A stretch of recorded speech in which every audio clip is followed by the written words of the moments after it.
Buntag mga kaigsunan ug happy Sabat sa tanan. Dalaygon ang Dios nining kabuntagon nga niya nasab kita magapaminaw sa atong promosyon.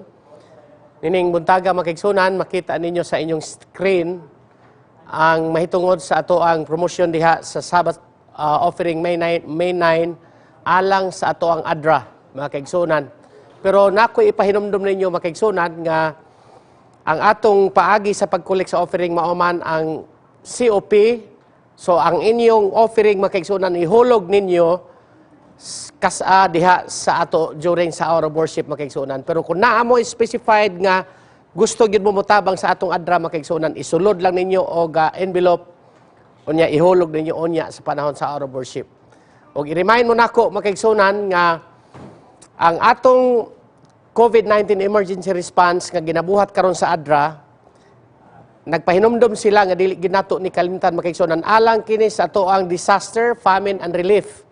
Nadiha ang mga pictures makaigsunan gikan sa pag atong linog last year.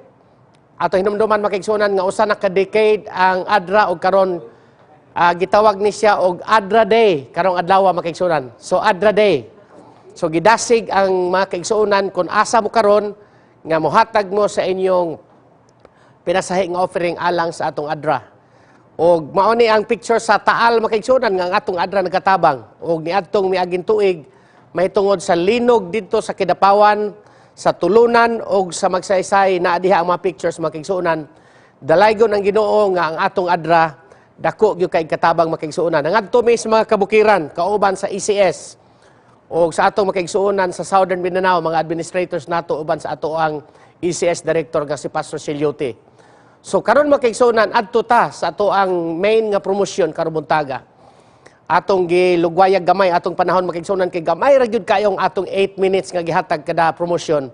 Og abilin niyo makaigsunan sultian mo nako si Dr. Larry Evans ang atong in charge sa Special Needs Ministry sa panahon namo sa meeting ni atong karon nga semana makaigsunan nagpahinumdum gud siya nga ato gyung emphasize kini labi na gyud nga matapos kini nga tuig makaigsunan atong nasayran nga do na kitay strategic plan sa atong organization makaigsunan nga gitawag og I will go apan sa milabay nga mga taman karong 2020 makaigsunan mao tong gitawag og reach the world makaigsunan. Hinumdum ta sa atong reach the world nga reach up, reach in and reach out makaigsunan. Mao na ang reach up about Bible study and prayer, reach in fellowship, unya ang reach out, mao kanang mission. O karon makaigsunan, mao na ang sa 2016 to 2020. Apan karon niya nata makaigsunan sa I will go strategic focus sa General Conference. O ang matag department makaigsunan sa tanang department sa atong iglesia, dapat mao gyud ni ang focus og tan-awan ninyo ang inyong department makaigsunan kung asa ka mo makasulod niini. Kay importante gid kaini kini makaigsunan. Sa akong gikaingon, nag-remind ang atong presidente usab sa South Philippine Union Conference nga kini nga buluhaton makaigsunan alang gid kini sa tanang departamento sa kanitibukan sa atong iglesia. So unsa kining I will go? Sulod lang sa pila ka mga minuto makaigsunan ato kining tun-an. Diingon diri, strategic plan objectives makaigsunan. The I will go strategic plan outlines 10 objectives makaigsunan. Pulo ka mga objectives makaigsunan niya. Nabahin kini sa tulo ka kategori. Mao kanang mission, spiritual growth and leadership. Og diingon dinhi, under the guidance of the Holy Spirit, the church will work together to fulfill these objectives. And you will read prayerfully, consider your role in helping the church grow and fulfill its mission to proclaim the gospel to the ends of the earth.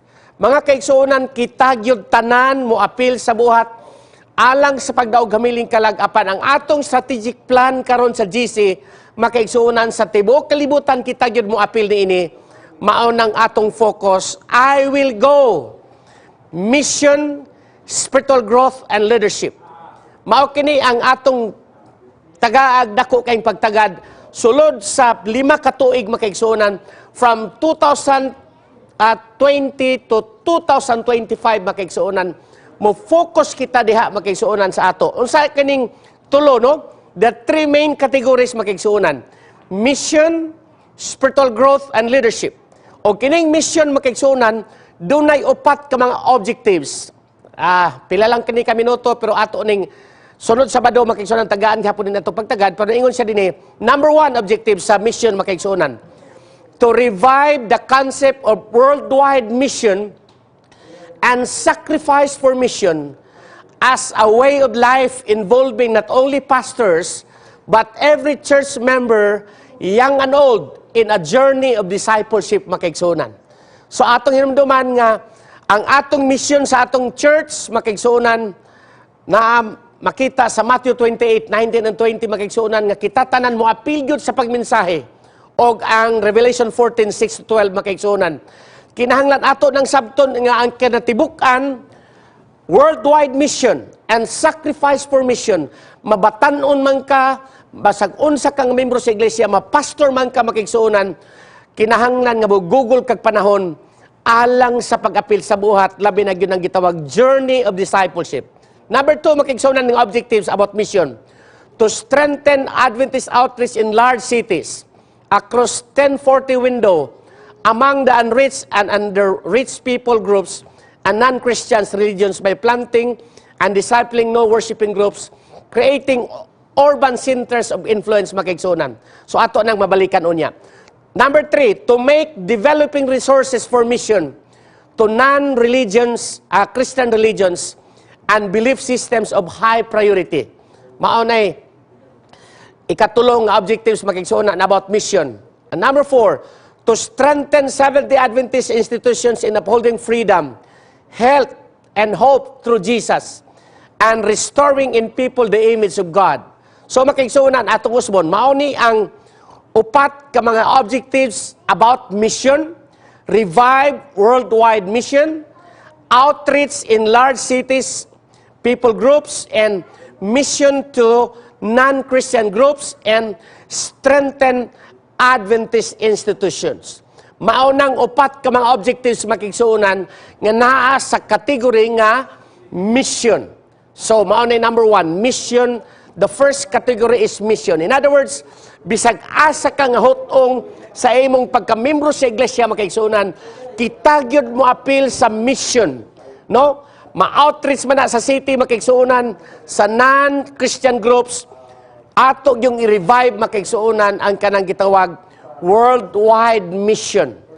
Unya, strengthen nato ang Adventist institutions, mga hospitals, mga atong mga eskwelahan makigsuunan o different institutions. Number 2, anhita sa spiritual growth, ikaduha makigsuunan. Ang spiritual growth dunay tulo ka objectives. Kay pulo man na ka objectives makigsuunan. Pulo ka objectives pero dunay tulo ka kategory. Ang una mao tong mission, ikaduha spiritual growth. Unsa maning tulo ka objectives sa spiritual growth makigsuunan. The church members regularly pray, study the Bible, read the writings of Ellen White, and engage in individual and corporate worship. Di man ni makigsuunan. Appeal sa spiritual growth, mga ginigitagag, dako gikaing pagtagad makigsuunan, nga kinahanglan ang matag membro sa iglesia regularly pray, unsa pa gyud, study the Bible, og imong basahon ang writings ni Ellen White. Mauna ang appeal sa spiritual growth makigsuunan.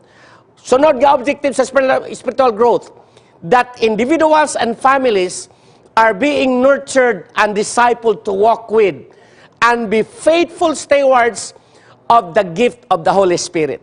So matag pamilya, matag membro sa pamilya, kinahanglan ma-nurture makigsuunan, matuto pag-ayo, o niya mahimo siyang tinuod nga matinunan, nga magalakaw nga matinudanon, ingon nga piniyalan sa gasa sa balang espiritu.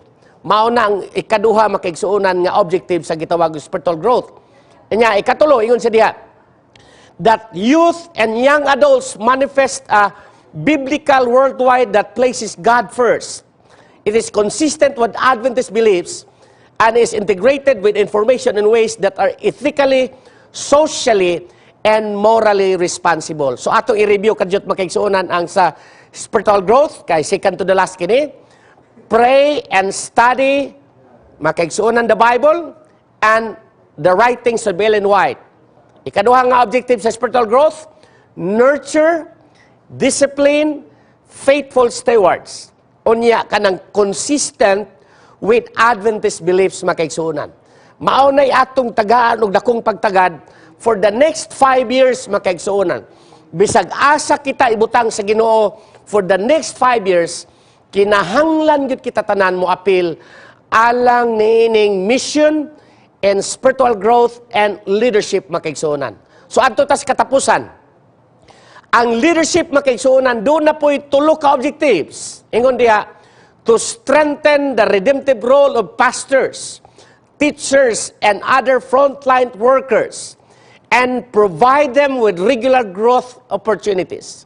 So ipalig-on makaigsuonan ang mga role sa pastors alang sa pagluwas makatawhan, dili lamang sa membro sa atong iglesia, apil sab ang mga frontline workers, kanang naa sa mga hospitals, naa sa atong mga eskwelahan makaigsuonan, o sa atong mga colleges and universities makaigsuonan. So, to provide them with regular growth opportunities. Onya, ang second to the last nga objectives, to align world church resources with strategic objectives. O, ingon diri ang katapusan sa leadership, to enhance the transparency, accountability, and credibility of denominational organization, its operations, and mission initiatives makaigsuonan. So atong i-review ang leadership katapusan makaigsuonan. Development of pastors, teachers, workers in the redemptive role. Mo na number 1 objective sa leadership makaigsuonan. Number 2, resources and strategic objectives. And number 3 under sa leadership makaigsuonan, transparency, accountability, and credibility makaigsuonan. So ingon diha, to be defined as the Holy Spirit leads mga kaigsuonan. So kining niyang mission, spiritual growth and leadership, doon na ni siya gitawag og key performance indicators, pero dili nato natandugon karon makaigsuonan. So ato ning balikan sa sunod nga semana makaigsuonan, ang importante nga nakasabot kita nga kining atong iglesia doon na tay strategic plan nga asa naka-focus igsoon sa tulo ka mga dagko nga mga kategory. Number 1 atong i-review, mission, spiritual growth, and leadership makaigsuonan. Ako nang hinaot nga usbo nako bisag asa kita ibutang sa Ginoo sa atong makatungdanan, ang importante makaigsuonan nga kita tanan makaapil sa pinakadako nga buhat sa pagdaog og hamiling kalag, bisag unsa ang imong kinabuhi, mahimo kang sandayong panalangin alang sa kaluwasan sa uban. Daghang salamat, ang Ginoo magapanalangin kanatong tanan mga kaigsuonan.